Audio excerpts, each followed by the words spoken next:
Well, hello. It's January the 7th of 2023, and I'm going to begin reading the BibleGateway.com 365-day Old and New Testament Bible reading plan. So join with me, and I'll do a screen share, and we'll get this started. We're going to begin in chapter 18 of Genesis, the three visitors.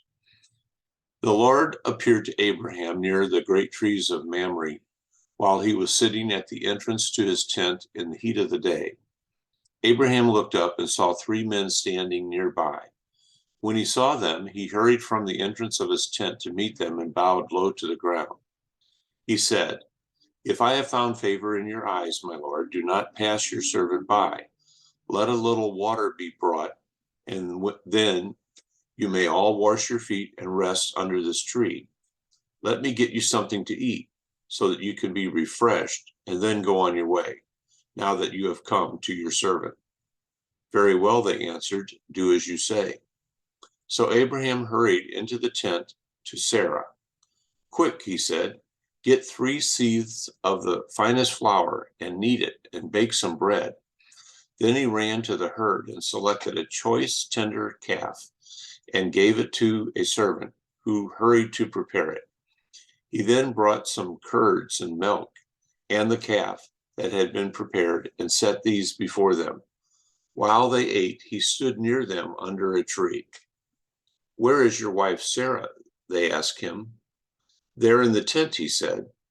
Then one of them said, "I will surely return to you about this time next year, and Sarah, your wife, will have a son." Now Sarah was listening at the entrance to the tent, which was behind him. Abraham and Sarah were already very old, and Sarah past the age of childbearing. So Sarah laughed to herself as she thought, "After I am worn out and my Lord is old, will I now have this pleasure?" Then the Lord said to Abraham, "Why does Sarah laugh and say, 'Will I really have a child now that I am old?' Is anything too hard for the Lord? I will return to you at the appointed time next year, and Sarah will have a son." Sarah was afraid, so she lied and said, "I did not laugh." But he said, "Yes, you did laugh." Abraham pleads for Sodom.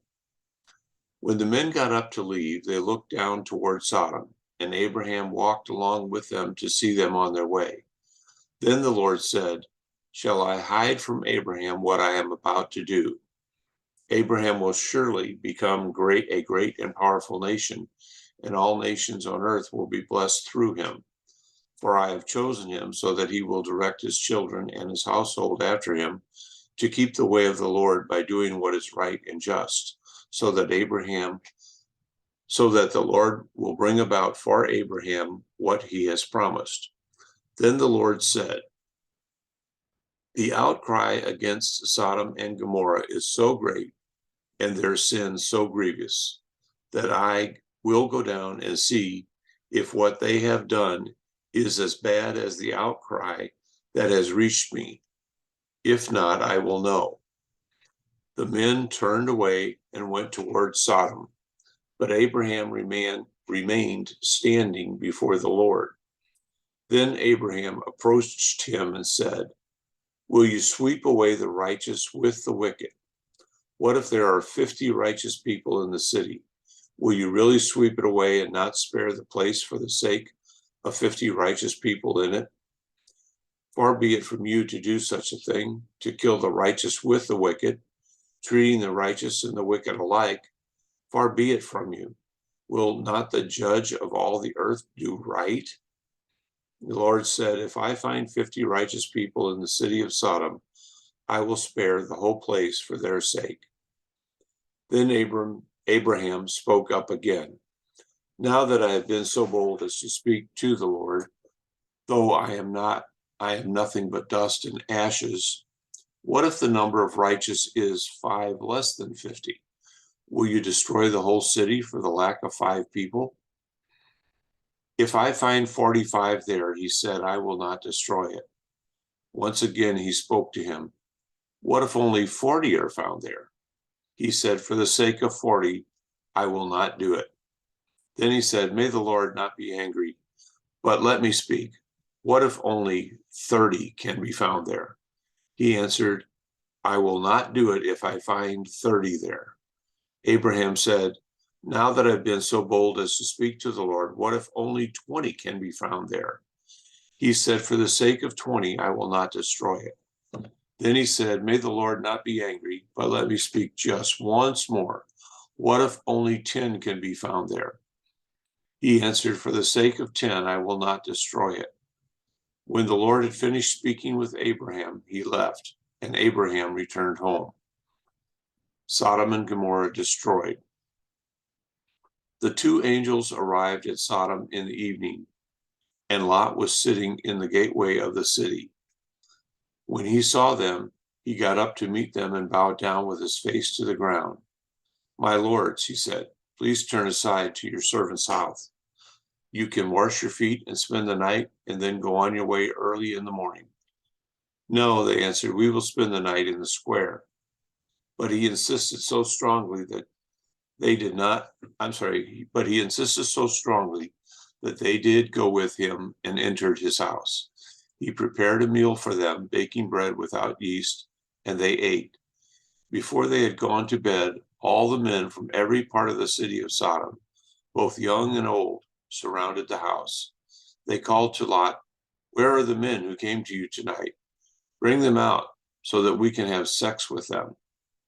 Lot went outside to meet them and shut the door behind him and said, no, my friends, don't do this wicked thing. Look, I have 2 daughters who have never slept with a man. Let me bring them out to you, and you can do what you like with them, but don't do anything to these men, for they have come under the protection of my roof. Get out of our way, they replied. This fellow came here as a foreigner, and now he wants to play the judge. We'll treat you worse than them. They kept bringing pressure on Lot and moved forward to break down the door. But the men inside reached out and pulled Lot back into the house and shut the door. Then they struck the men who were at the door of the house, young and old, with blindness, so that they could not find the door. The 2 men said to Lot, do you have anyone else here, sons-in-laws, sons or daughters, or anyone else in the city who belongs to you? Get them out of here, because we are going to destroy this place. The outcry to the Lord against its people is so great that he has sent us to destroy it. So Lot went out and spoke to his sons-in-laws who were pledged to marry his daughters. He said, hurry and get out of this place, because the Lord is about to destroy the city. But his sons-in-law thought he was joking. With the coming of dawn, the angels urged Lot, saying, hurry, take your wife and your 2 daughters who are here, or you will be swept away when the city is punished. When he hesitated, the men grasped his hand and the hands of his wife and his 2 daughters and led them safely out of the city, for the Lord was merciful to them. As soon as they had brought them out, one of them said, flee for your lives, don't look back, and don't stop anywhere in the plain. Flee to the mountains, or you will be swept away. But Lot said to them, no, my lords, please. Your servant has found favor in your eyes, and you have shown great kindness to me in sparing my life. But I can't flee to the mountains. This disaster will overtake me, and I'll die. Look, here is a town near enough to run to, and it is small. Let me flee to it. It is very small, isn't it? Then my life will be spared. He said to him, very well, I will grant this request too. I will not overflow the town you speak of, but flee there quickly, because I cannot do anything until you reach it. That is why the town was called Zoar. By the time Lot reached Zoar, the sun had risen over the land. Then the Lord rained down burning sulfur on Sodom and Gomorrah from the Lord out of the heavens. Thus he overthrew those cities and the entire plain, destroying all those living in the cities and also the vegetation in the land. But Lot's wife looked back, and she became a pillar of salt. Early the next morning, Abraham got up and returned to the place where he had stood before the Lord. He looked down toward Sodom and Gomorrah, toward all the land of the plain, and he saw dense smoke rising from the land, like smoke from a furnace.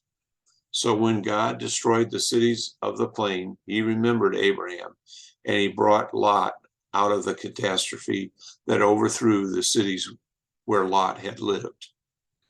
Lot and his daughters. Lot and his 2 daughters left Zoar and settled in the mountains, for he was afraid to stay in Zoar. He and his 2 daughters lived in a cave. One day the older said to the younger, "Our father is old, and there is no man around to give us children, as is the custom all over the earth.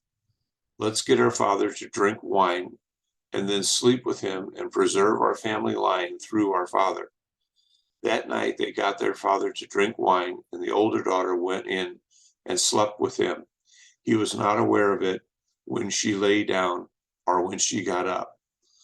The next day the older daughter said to the younger, "Last night I slept with my father. Let's get him to drink wine again tonight, and you go in and sleep with him, so we can preserve our family line through our father."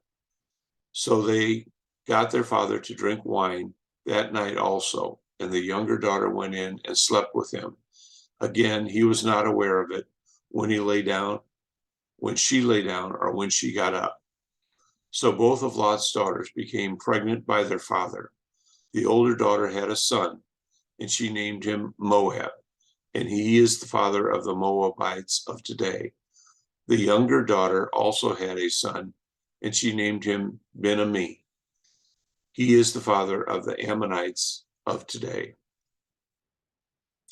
Matthew 6, 1 through 18, giving to the needy.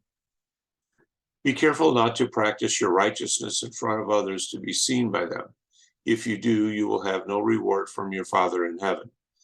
So when you give to the needy, do not announce it with trumpets, as the hypocrites do in the synagogues or on the streets, to be honored by others. Truly, I tell you, they have received their reward in full. But when you give to the needy, do not let your left hand know what your right hand is doing, so that your giving may be in secret. Then your Father, who sees what is done in secret, will reward you. Prayer. And when you pray, do not be like the hypocrites, for they love to pray standing in the synagogues and on the street corners to be seen by others.